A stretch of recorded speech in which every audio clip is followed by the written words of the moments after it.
Let's start with area between two rectangles. So इनके problems करते हैं। अब इनके रियल लाइफ में कहाँ यूज़ होते हैं ये वाले चीज़ें।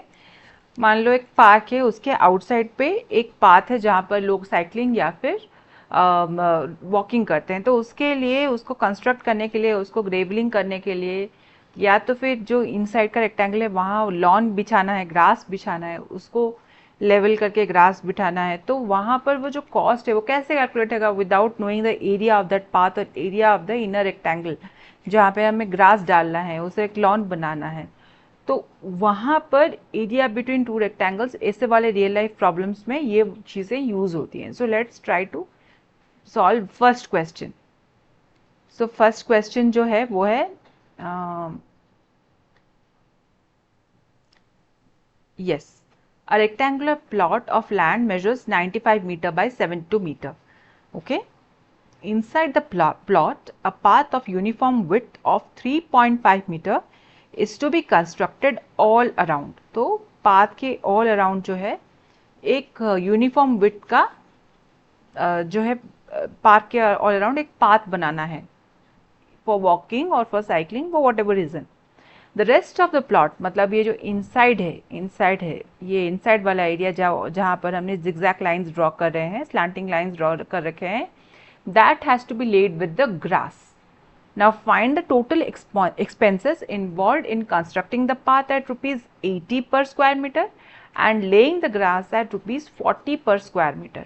Okay, so ये हमें दोनों कॉस्ट जो है निकाल के टोटल एक्सपेंस कैलकुलेट करना है। तो मैंने यहाँ पर गिवन लिख दिया है। गिवन यहाँ पर देखिए लेंथ दे रखा है 96, नॉट 96 बट 95 मीटर।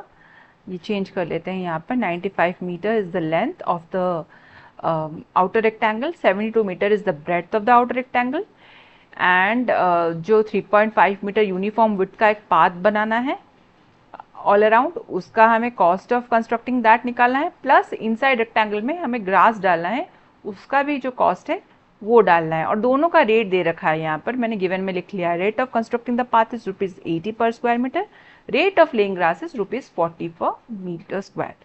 अब एरिया ऑफ आउटर रेक्टेंगल वो सिंपल है, लेंथ इंटू ब्रेड्थ ही तो करना है। सो दैट इज 95 इंटू 72 कर लेते हैं इसको, बिकॉज हम एरिया ऑफ आउटर रेक्टेंगल निकालेंगे, एरिया ऑफ इनर रेक्टेंगल निकालेंगे, दोनों को सब्ट्रैक्ट करेंगे तो हमें एरिया ऑफ द पाथ मिल जाएगा। इससे और कोई मेथड, मतलब इजियर मेथड नहीं है to find out the area of the path. दूसरा मेथड भी है but that is more complicated. Why to go for that, let's go for the easier one. So area of outer rectangle होगा 95 into 72, कर लेते हैं multiplication. 2 5s are 10, 1 gets carried over, 9 2s are 18, 18 plus carried over 1 is 19, 7 5s are 35, 3 gets carried over, 7 9s are 63, 63 plus carried over 3 is 66. अब हम इनको add करते हैं, 0 हो गया यहाँ पर, 14 हो गया यहाँ पर, 1 gets carried over यहाँ पर, तो ये हो जाता है 8, ये हो जाता है 6. So 6840 meter square is the total area of the outer rectangle. अब हम area of the inner rectangle निकालेंगे, मतलब ये जो मैंने स्लैंटिंग लाइंस वाला एरिया मतलब पाथ के लिए, not path but inner rectangle का जो स्लैंटिंग लाइंस डाल रखे हैं उसका एरिया निकालना है, पर इसका लेंथ और ब्रेड्थ हमें दिया नहीं गया है। So can we not find it out? We can easily find it out. How? हमें पता है length of the outer rectangle कितना दिया गया है, 95 मीटर। अब 95 मीटर से हमें 3.5 लेफ्ट साइड से और 3.5 राइट हैंड साइड से हटा देना है। क्यों हटाना है? बिकॉज देखिए ये है total length of inner rectangle, ये जो लेंथ है इनर रेक्टेंगल का, फ्रॉम दैट 3.5 हम दोनों में लेंथ ऑफ इनर रेक्टेंगल में अगर जोड़ देते हैं दोनों साइड में 3.5 तो हमें मिलता है length of outer rectangle, that is 95 metre. तो ये लेंथ कैसे निकलेगा? Definitely I have to subtract from 95 3.5 and 3.5। तो 3.5 प्लस 3.5 का पहले कर लेते हैं, उसके बाद सब्ट्रैक्ट कर लेते हैं 95 मीटर से। 3.5 प्लस 3.5 होगा कितना? 3.5 इंटू 2 के से जितना ही है, 2 5s are 10, 1 gets carried over, 2 3s are 6, 6 plus 1 is 7, और ये हो गया डेसिमल पॉइंट, तो 7 हो गया। सो 95 माइनस 7 करेंगे तो हमें मिल जाएगा length of inner rectangle. So 15 minus 7 is how much? 8। Similarly यहाँ पर 8 बचा है, so 88 metre, that is the length of inner rectangle. Breadth कैसे निकाले? ब्रेड भी उसी तरह से निकालेंगे, 72 मीटर दे रखा है ब्रेड्थ ऑफ आउटर रेक्टेंगल, उसमें से अगर 3.5 दोनों लेफ्ट एंड राइट से हम हटा दें, हमें ये वाला ब्रेड मिल जाएगा। ठीक है, यहाँ पर दिख नहीं रहा पर ये मैं इसकी बात कर रही हूँ, यहाँ पर इस ब्रेड, ये ब्रेड निकल जाएगा, right. So 3.5 again that will B 7 और 72 -7 करेंगे तो हमें ब्रेड्थ ऑफ इनर रेक्टेंगल मिल जाएगा। 12 - 7 कितना होता है 5, बच गया 6, सो इट बिकेम 65। अब हम एरिया ऑफ इनर रेक्टेंगल निकालेंगे, सिंपल है, लेंथ इनटू ब्रेड्थ करना है, सो 88 × 65 करना है, कर लेते हैं। ये जो है ये हम इरेज कर लेते हैं, this is now of no use to us, new calculation needs to be done.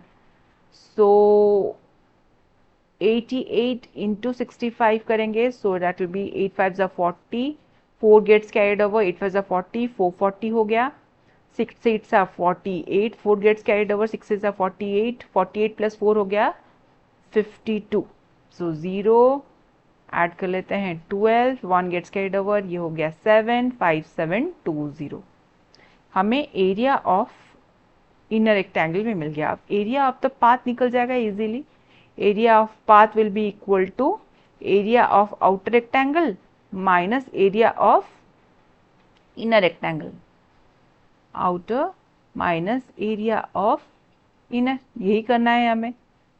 So let's do that, 6840 minus 5720, सो 0 - 0 तो 0 ही होगा, देन 4 - 2 2 ही होगा, 8 - 7 1 होगा, 6 - 5 1 होगा। सो एरिया ऑफ पाथ हमें मिल गया 1120 मीटर स्क्वायर। अब हमें total expense of constructing the path निकालना है, let's do that. Total expense of, नहीं तो टोटल एक्सपेंस डायरेक्ट ही निकाल लेते हैं। Total expense is equal to, first is cost of constructing the path plus constructing path plus cost of laying grass in the inner rectangle, right। तो हमें inner rectangle का जो है हमें एरिया तो पता है, उसके साथ रेट मल्टीप्लाई कर दें, कॉस्ट ऑफ लेइंग ग्रास निकल जाएगा। सिमिलरली पाथ का जो एरिया है हमें पता है, उसमें अगर rate of constructing the path multiply कर देंगे तो हमें मिल जाएगा cost of, total cost of constructing the path, so that should be equal to 1120 which is the area of the path multiplied by rate of constructing the path which is ₹80। So 1120 into 80 करना है, plus क्या करना है, इसके साथ add करना है cost of laying grass. तो इनर रेक्टेंगल का एरिया कितना है वो into rate of laying grass, rate of laying grass हमने ₹40 पर मीटर स्क्वायर है, इनर रेक्टेंगल का एरिया है 5720, सो 5720 इंटू 40 करना है, पहले लिख लेते हैं फिर मल्टीप्लिकेशन तो करते ही रहेंगे, 5720 इंटू 40। ओके, सो पहले हम कर लेते हैं 112 into 8, 112 into 8, so 8 2s are 16, 1 gets carried over, 8 1s are 8, वो carried over 8, 1 add होगा तो 9 हो जाएगा, and 8 1s are 8, 8 9 6 0 0, तो लिख लेते हैं 8 9 6 0 0 प्लस, अब करते हैं 572 इंटू 4, अब ये 0 0 भी यहाँ 2 zeros हैं तो वो 0 यहीं डाल देती हूँ यहाँ पर। अब ऐड करते हैं 4 को, so it will be 4 2s are 8, 4 7s are 28, 2 get carried over, 4 5s are 20, 20 plus that carried over 2, that will be 22, right, so 22। अब सबको ऐड कर लेते हैं, 0 0, 8 plus 6 is 14, then 1 comes here so it becomes 18 here, 1 goes here so it becomes 11 here, 1 goes here it becomes 3, so total cost will become for both constructing the path and laying the grass, total expense हो जाएगा 3,18,400, उससे कम ना उससे ज़्यादा, इतने में total expense में दोनों चीज़ें हो जाएगी। अब फिर से रिकैप कर लेते हैं। First you find area of the outer rectangle, length of breadth of inner rectangle निकाल सकते हैं by removing 3.5 which is the width of the path from both the sides, तो 3.5 दोनों मिला के क्या होता है 7 होता है, तो लेंथ से 95 माइनस 7 करके हमें लेंथ ऑफ इनर रेक्टेंगल मिल जाता है। ब्रेड्थ ऑफ आउटर रेक्टेंगल जो है 72 माइनस 7 करते हैं तो हमें ब्रेड्थ ऑफ इनर रेक्टेंगल मिल जाता है जो हो जाता है 65। एरिया ऑफ इनर रेक्टेंगल निकाल देते हैं 88 इंटू 65 करके। उसके बाद हम एरिया ऑफ द पाथ निकालते हैं, area of outer rectangle minus area of inner rectangle, उससे हम मिल जाता है एरिया ऑफ पाथ। तो एक्सपेंस तो निकालना ईजी है। When rate of constructing the path is also given, rate of laying grass is also given. You have to multiply the area of the path with rate of constructing the path 1120 into 80 and cost of laying grass कैसे निकालेंगे, area of inner rectangle 5720 into rate of laying grass which is 40.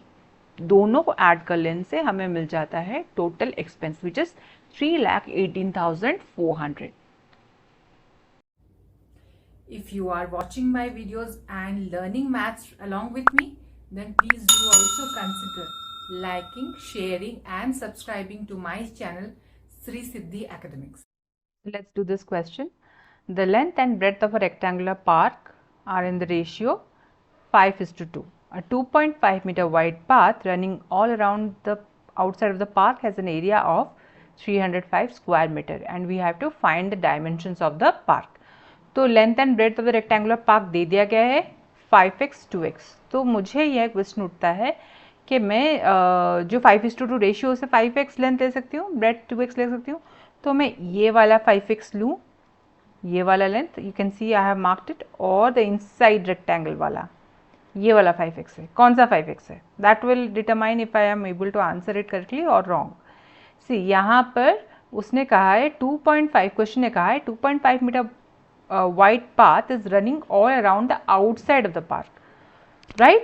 तो मतलब मेरा जो 5x है that is the ratio से जो length है, लेंथ डिमेंशन है 5x, that is this one, okay, inside वाला 5x, and similarly breadth जो है मेरा उस हिसाब से 2x है, और हमें दे दिया गया है entire area of the path 305 metre square. अब यही हमें हेल्प करेगा to solve and find the area of the और the dimensions of the park. तो क्या एक्चुअली है area of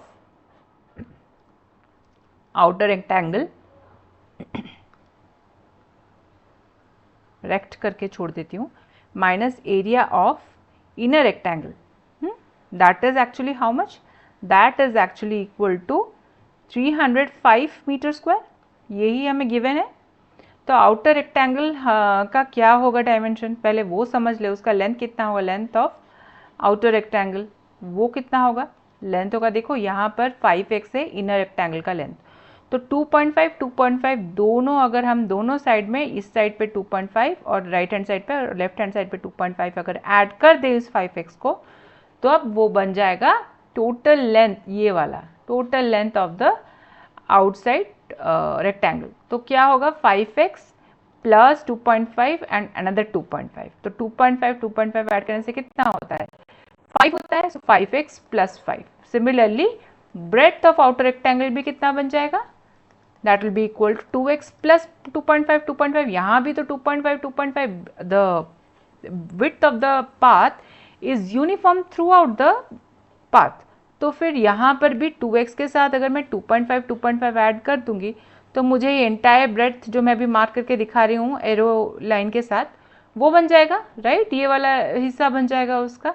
so 2x plus 2.5 मतलब अगेन प्लस 5, राइट। तो ये हो गए हमारा लेंथ और ब्रेड्थ। तो एरिया क्या होगा, L into B, L of outer rectangle into breadth of outer rectangle, तो ये हो जाएगा 5x plus 5 which is the length into breadth which is 2x plus 5, right. अब एरिया ऑफ इनर रेक्टेंगल ये तो सिंपल है, 5x इंटू 2x ही है, length into breadth, length है 5x, ब्रेड्थ है 2x, सो ये this will be equal to 305। अब इसे सिंप्लीफाई करते हैं, इसको सॉल्व करते हैं। मैं अभी ये वाला पार्ट छोड़ देती हूँ, इसको हम सॉल्व करेंगे using what do we call distributive property over addition, वो यूज़ करके सॉल्व करेंगे। ये वाला ये भी के लिए मैं सिंप्लीफाई नहीं करती हूँ, एज इट इज़ छोड़ देती हूँ। पहले माइनस के बाद ये जो है 5x इंटू 2x वो मल्टीप्लाई कर देते हैं, 5 इंटू 2 हो जाएगा 10 और x इंटू एक्स होता है x square, that will be equal to 305। अब देखते हैं, अब आ जाते हैं सॉल्व करने के लिए। सो 5x इंटू 2x पहले करना है, सो 5x इंटू 2x कितना होगा, 10x² होता है, राइट। उसके बाद 5x इंटू 5 करना है तो वो कितना होगा, 25x होगा। उसके बाद 5 इंटू 2x करना है, वो कितना होगा, 10x होगा, right. I hope I am clear. पहले मैंने 5x को 2x के साथ मल्टीप्लाई किया, 10x² हुआ। फिर 5x को मैंने मल्टीप्लाई किया इस 5 के साथ, तो वो हो गया 5x इंटू 5 25x, ओके। अब मैं लाइन हटा देती हूँ, so to avoid any kind of confusion. फिर उसके बाद मैंने ये 5 को मल्टीप्लाई किया इस 2x के साथ, तो कितना आया, 2x आया। अब ये 5 को मल्टीप्लाई करूँगी इस 5 के साथ, तो क्या कितना आएगा, 25 हो जाएगा, ओके। सो इस तरह से हम बारी बारी करके we use distributive property of multiplication over addition. So -10x² वो तो है, एज इट इज़ लिख लेते हैं, इक्वल टू 305। नाउ देखो 10x² माइनस 10x², ये दोनों कैंसिल आउट हो जाएंगे। 10 माइनस 10 जैसे 0 होता है, 10x² माइनस 10x² वैसे ही 0 हो जाएगा। सो बच्चा कितना, 25x प्लस 10x, तो ये 25 प्लस 25 प्लस 10x क्या होगा, न्यूमेरिकल कोफिशिएंट ऐड हो जाएंगे, 35x हो जाएगा, प्लस 25 इक्वल टू 305। अब x will be equal to how much, x will be equal to 305 minus 25 और डिवाइडेड बाई 35 होगा। ये मल्टीप्लाइड होके 35 इंटू x है, सो 35 will get divided with the from this subtraction. So 5 minus 5 होगा 0, 30 minus 2 करेंगे तो ये हो जाएगा 280 divided by 35। So 35 1s are 35, 35 8s are 280। करके देख लो, 8 5s आर 40, 0 रहा, 8 3s आर 24, 24 में 4 ऐड कर दो, कितना हो जाएगा, 280 हो जाएगा। सो क्या आया, therefore x will be equal to 8। अब हम निकालते हैं dimensions of the part. So length will be equal to 5x, that is 5 into 8, which is 40 meter for the park. Similarly breadth will be equal to 2x, जो कि है 2 into 8, which is 16 meter. तो इस तरह से हम length and breadth of the park काफ़ी easily निकाल सकते हैं। रेशियो देख के घबराना नहीं है, रेशियो देख के you can take a variable x और y, use it there to find, I mean एक वेरिएबल टर्म में आप लेंथ और ब्रेड्थ आप डिफाइन कर दो, फिर जो भी गिवन है, like here area of the park, path is given, not the park but the path is given, you can find out by subtracting area of outer rectangle from the area of area of inner rectangle from the area of outer rectangle। वो subtract करके आप equation बना के x के लिए solve कर दो, या जो भी वेरिएबल आपने ले रखा है x y उसके लिए सॉल्व कर दो, उसके बाद आपका लेंथ और ब्रेड्थ ईजिली निकल जाएगा।